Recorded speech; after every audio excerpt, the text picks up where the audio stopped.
എല്ലാവർക്കും നമസ്കാരം. ഇത് എല്ലാവർക്കും വേണ്ടിയിട്ടുള്ള ഒരു വീഡിയോ അല്ല, പക്ഷേ ഇത് പാരൻസിനും ടീച്ചേഴ്സിനും ഒക്കെ വളരെ യൂസ്ഫുൾ ആയിട്ടുള്ള ഒരു ചെറിയ അവയർനെസ് വീഡിയോ ആണിത്. ഒരു അസസ്മെൻറ്റ് ടൂളിനെ കുറിച്ചാണ് പറയുന്നത്. നമ്മുടെ കുട്ടികൾ അവരുടെ സ്കൂളുകളിലെ പെർഫോമൻസ് അത് എന്തിനൊക്കെ ആശ്രയിച്ചിരിക്കും?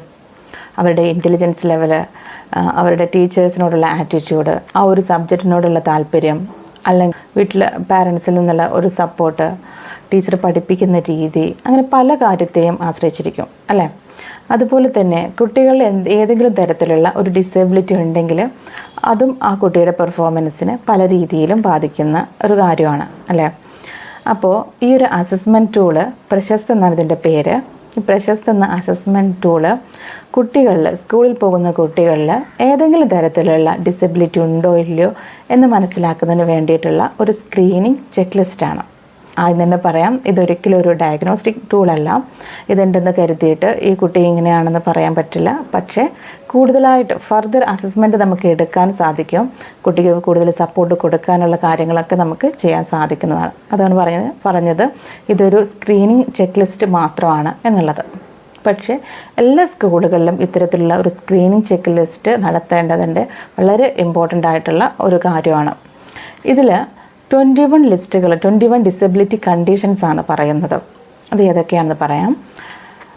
Locomotor disability, leprosy cured person, cerebral palsy, dwarfism, muscular dystrophy, acid attack victims, blindness, low vision, hearing impairment, speech and language disability, intellectual disability, specific learning disability, autism spectrum, mental illness, multiple sclerosis, Parkinson disease, hemophilia, thalassemia, sickle cell disease, multiple disabilities, and any other category as may be notified by the central government.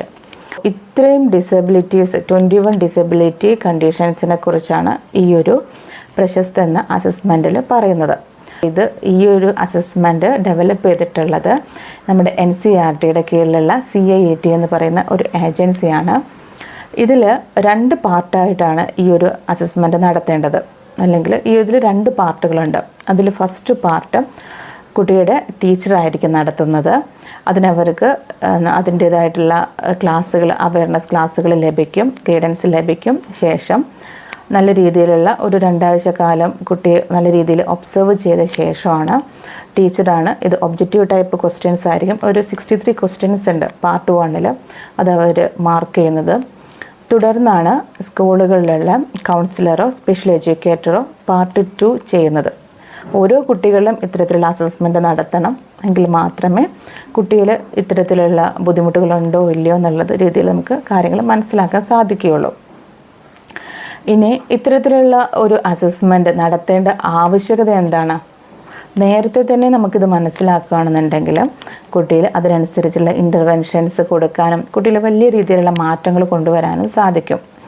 കൂടാതെ പലതരത്തിലുള്ള labelling അല്ലേ, ഇപ്പോൾ learning disability ഒക്കെ ഉള്ള കുട്ടിയാണെന്നുണ്ടെങ്കിൽ പഠിക്കാൻ മടിയായിട്ടാണ്, അല്ലെങ്കിൽ ഭയങ്കര കുരുത്തക്കേടാണ്, പറഞ്ഞാൽ അനുസരിക്കാത്ത സ്വഭാവമാണ് എന്നിങ്ങനെയുള്ള ഒരുപാട് കാരണങ്ങൾ പറയും.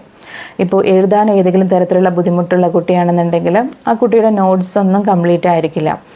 അപ്പോൾ അത് പറഞ്ഞിട്ടായിരിക്കും ഒരു പക്ഷേ വീട്ടിൽ ആ കുട്ടിയെ വഴക്ക് പറയുന്നത്, അല്ലെങ്കിൽ ടീച്ചർ എപ്പോഴും നോട്ട് ഇൻകംപ്ലീറ്റ് എന്നും പറഞ്ഞ് മാർക്ക് ചെയ്യുമ്പോൾ അതൊക്കെ വലിയ രീതിയിലുള്ള ബുദ്ധിമുട്ട് ആ കുട്ടിയിലുണ്ടാക്കും അല്ലേ? അപ്പോൾ ആ തരത്തിൽ എന്തെങ്കിലും പ്രശ്നങ്ങളുണ്ടോ ഇല്ലേ എന്നുള്ള നമുക്ക് കണ്ടെത്താൻ പറ്റും ഇത്തരത്തിലുള്ള ഒരു അസസ്മെൻറ്റിലൂടെ. അതുപോലെ തന്നെ വിഷനിൽ എന്തെങ്കിലും ഒരു ബുദ്ധിമുട്ടുള്ള കുട്ടിയാണെന്നുണ്ടെങ്കിൽ അത്തരത്തിൽ സപ്പോർട്ട് എടുക്കാനും ആ കുട്ടികളെ ഫസ്റ്റ് ബെഞ്ചിലിരുത്താം, അല്ലെങ്കിൽ പ്രിൻ്റഡ് നോട്ട് കൊടുക്കുമ്പോൾ കുറച്ചുകൂടി വലിയ അക്ഷരത്തിലുള്ള നോട്ട്സ് ആ കുട്ടിയെ കൊടുക്കാം.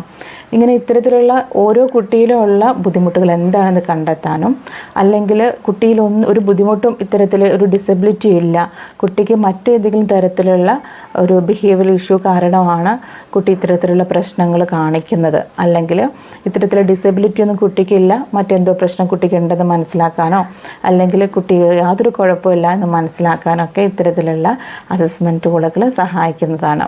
കൂടാതെ തന്നെ നമുക്ക് നല്ല രീതിയിലുള്ള ഒരു ഇൻക്ലൂസീവ് എഡ്യൂക്കേഷൻ കുട്ടിക്ക് കൊടുക്കാനും വലിയ രീതിയിൽ മാറ്റങ്ങൾ കുട്ടികൾ കൊണ്ടുവരാനും വളരെ നല്ല ഉയർച്ചയിലേക്ക് കുട്ടിയെ എത്തിക്കാനും ടീച്ചേഴ്സിനും മാതാപിതാക്കൾക്കും ഒക്കെ ഇതിന് സാധിക്കുന്നതാണ്. അപ്പോൾ നിങ്ങൾക്ക് ഈ ഒരു പ്രശസ്ത അസസ്മെൻറ്റിനെ കുറിച്ച് കുറച്ച് കാര്യങ്ങളെങ്കിലും മനസ്സിലായെന്ന് വിചാരിക്കുന്നു. കൂടുതലായിട്ട് നിങ്ങൾക്ക് അറിയണമെന്നുണ്ടെങ്കിൽ നിങ്ങൾക്ക് തീർച്ചയായിട്ടും ഈ നമ്പറിൽ വാട്സപ്പ് ചെയ്ത് ചോദിക്കാവുന്നതാണ്. എല്ലാവർക്കും ബൈ. Thank you.